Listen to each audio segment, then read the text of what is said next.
Bonjour, que le Saint-Esprit, l'Esprit du Dieu vivant, l'Esprit qui a ressuscité Jésus, le Saint-Esprit magnifique, il est bien au-delà de ce que l'on peut dire, penser ou imaginer, parce que c'est Dieu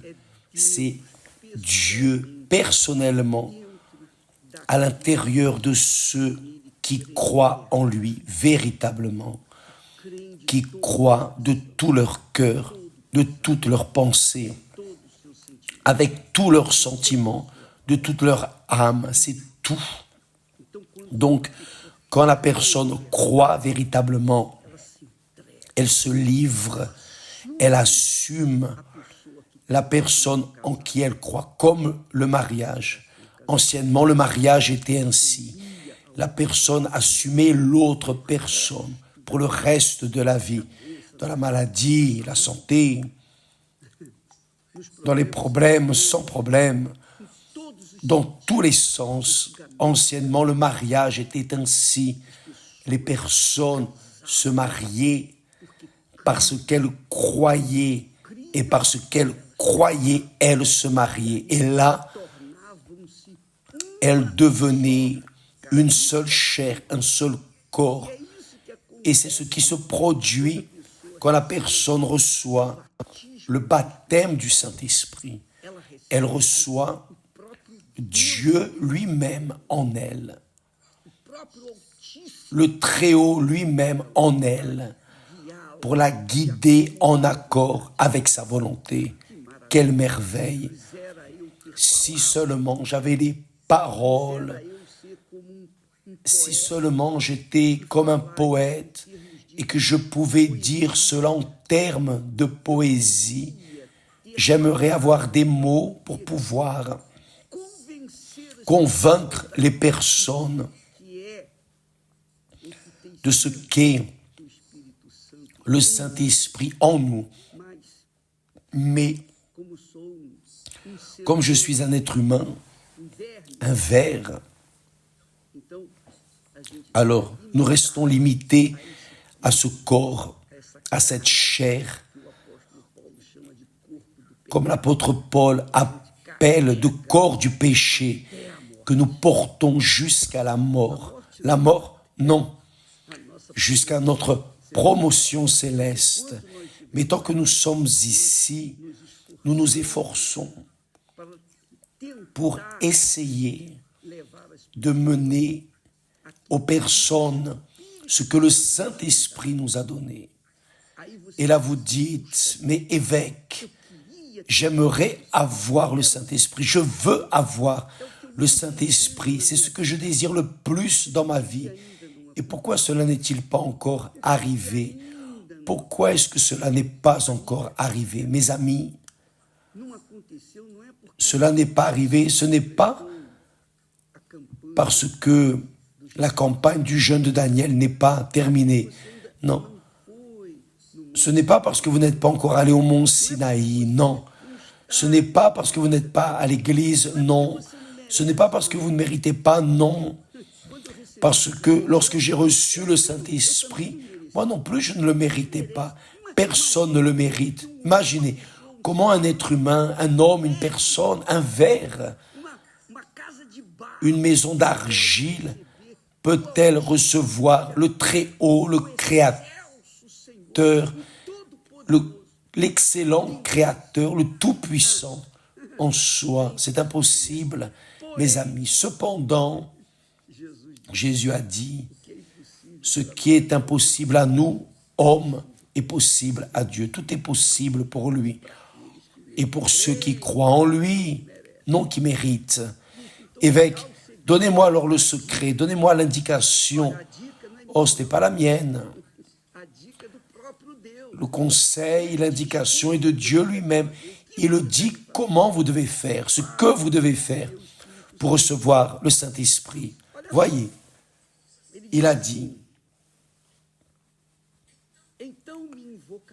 vous me chercherez, vous m'invoquerez et vous partirez, Vous me prierez et je vous exaucerai.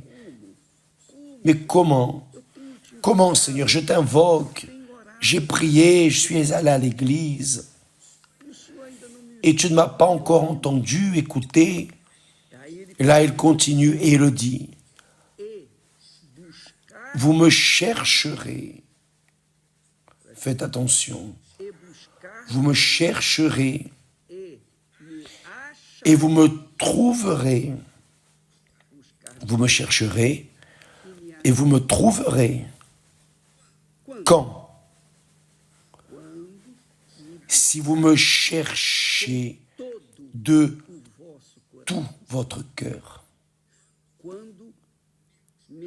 Si vous me cherchez de tout votre cœur, c'est-à-dire de toute votre âme, ce qui veut dire le suivant, dans ma compréhension,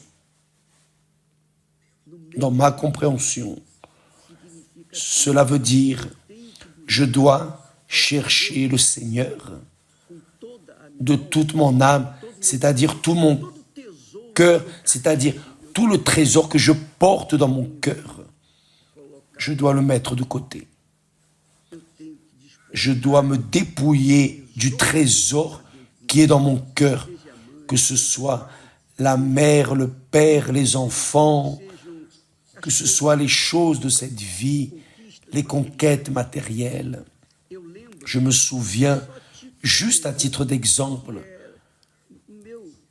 c'est mon témoignage et je parle de cela pour essayer d'aider les personnes à raisonner, à penser dans leur vie avant de connaître le Seigneur Jésus. Bien que j'avais des informations sur lui, même ainsi, j'avais ma mère,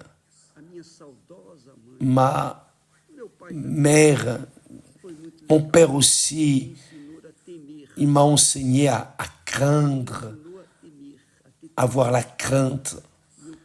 Et j'ai grandi avec la crainte.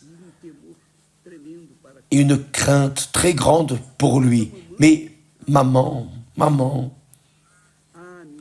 mère, maman était ma déesse sans le savoir. Elle était ce que je valorisais le plus en moi, dans mon cœur.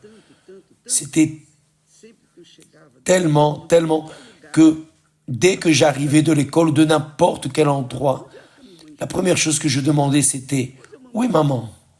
Où est maman? Où est maman ?» Aujourd'hui, c'est différent. Quand j'arrive à la maison, je demande « Où est Esther ?» Ma chère épouse. Donc, mes amis, notre cœur porte des trésors. Et ces trésors, souvent, attachent, empêchent, rendent la personne bloquée dans ses sentiments envers Dieu. Et il veut tout. Il veut que nous l'aimions, que nous le cherchions, que nous le considérions plus que maman, que papa, que les enfants, que les frères, mari, épouse, famille, plus que tout. L'or, l'argent, la position sociale, ça, ce n'est rien, c'est le minimum. Mais ces personnes auxquelles nous sommes tellement attachés, c'est peut-être votre trésor, votre Dieu ou votre déesse. Et j'étais ainsi. Donc, il y a eu un jour où j'ai renoncé à ce premier amour qui était maman. Et j'ai mis mon Seigneur Jésus à la première place. J'ai reconnu, là oui, le Saint-Esprit est venu et m'a révélé et m'a enseigné comment je pourrais être libre de tous mes péchés, y compris de mon idolâtrie personnelle, mon idolâtrie maternelle et paternelle. Il m'a montré Jésus et Jésus m'a accepté. Maintenant, vous pouvez imaginer la richesse que nous portons, que nous voulons transmettre aux personnes. Nous essayons de faire cela. C'est comme j'ai déjà dit, j'aimerais avoir des mots pour exprimer ce qui se passe en nous. Mais le Saint-Esprit fait cela. C'est lui qui nous convainc. Et s'il ne vous convainc pas à laisser le trésor de côté, votre trésor de côté, et à vous attacher à son Fils, qui pourra le faire? Personne. Personne. C'est quelque chose de très intime, de personnel. C'est individuel. Mais, c'est comme il a dit, vous me chercherez et vous me trouverez. Et vous me trouverez quand? Si vous me cherchez de tout votre cœur. De tout votre cœur. Tout, c'est tout. Tout, il n'y a pas juste un peu, ni un reste. Non, c'est 100%. Si vous faites cela, mes amis, si vous ne faites pas cela, vous allez continuer à chercher, à sucer votre pouce. C'est comme dit le dicton populaire. Vous allez nager et finir par mourir au bord de la plage. Faites attention. C'est une décision personnelle. Vous n'avez pas à demander au pasteur ou à l'évêque ou à qui que ce soit. C'est quelque chose qui est vôtre. Votre trésor est là dans votre cœur. Vous n'avez pas donné priorité au plus grand trésor. Pour prendre possession du trésor infini et éternel, vous devez renoncer à ce trésor qu'il y a là dans votre cœur. Vous rappelez-vous de cette parabole que Jésus enseigne, que le royaume des cieux, le royaume de Dieu, est comme un homme qui a trouvé un trésor dans un champ et heureux, il a caché le trésor. Il est allé vendre tout ce qu'il avait, tout. Il s'est défait de tout. Il a mis tout son investissement là pour acheter, pour acquérir ce champ. Après avoir acquis le champ, il n'avait plus besoin de rien. Mes amis, pour acquérir ce champ, qui est le Saint-Esprit, vous devez vous défaire de tout trésor qui est dans votre cœur. C'est clair pour vous. C'est difficile de comprendre cela. Non, ce n'est pas difficile de comprendre. Ce qui est difficile, c'est de renoncer à ce trésor, car les personnes, normalement, sont plus attachées à la terre promise qu'à la présence de Dieu. Elles veulent la présence de Dieu, mais ne veulent pas renoncer à la terre promise. Donc ça ne marche pas. Une chose ou l'autre. Une chose ou l'autre. Que voulez-vous? Évêque, mais je suis malade, je veux me guérir. Eh oui, d'abord, le royaume des cieux. Évêque, d'abord, je veux me marier. D'abord, le royaume de Dieu. Jésus a dit, cherchez premièrement le royaume des cieux et sa justice. Mais évêque, j'ai des besoins. D'abord, le royaume de Dieu. Mettez toutes vos nécessités, toutes vos ambitions, tous vos désirs, tous vos rêves, toute votre vanité à évêque. J'aimerais tellement ceci, cela. Tout, c'est tout contre tout. Maintenant, imaginez ce que vous avez à donner à Dieu en compensation, en échange du Saint-Esprit. Vous n'avez rien, qui a quelque chose, mais il parle ici clairement.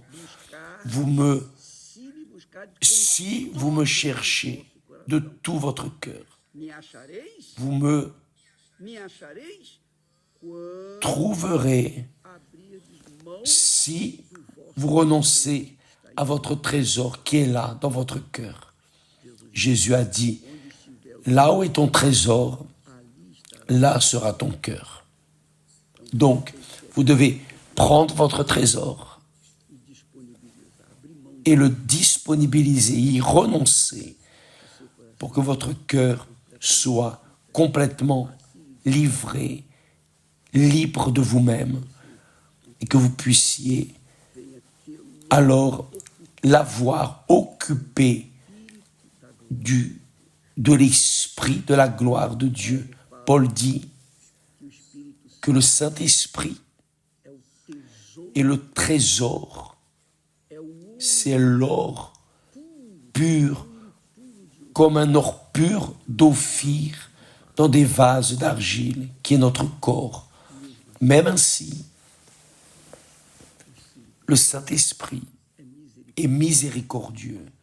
Jésus sait qui le veut, qui le désire, qui réellement a soif de le connaître. Il sait. Donc, ceux qui ont soif et faim de la justice qui est Dieu, Dieu lui-même, seront rassasiés grâce à Dieu. Avez-vous compris? Avez-vous compris? Donc, mettez en pratique. Ça ne sert à rien de comprendre et de ne pas mettre en pratique. Ça ne sert à rien de lire, savoir, connaître, si nous ne mettons pas en pratique. Une chose, c'est savoir. Une autre, c'est agir. Prendre l'attitude, décider. Le trésor est là en vous. Qu'allez-vous faire? Que Dieu vous bénisse tous. D'ici peu, Christiane va faire la réunion du Gollywood à 18h au temple de Salomon. Et cette réunion est pour les femmes, mais vous qui êtes hommes, vous pouvez venir aussi, il n'y a pas de problème.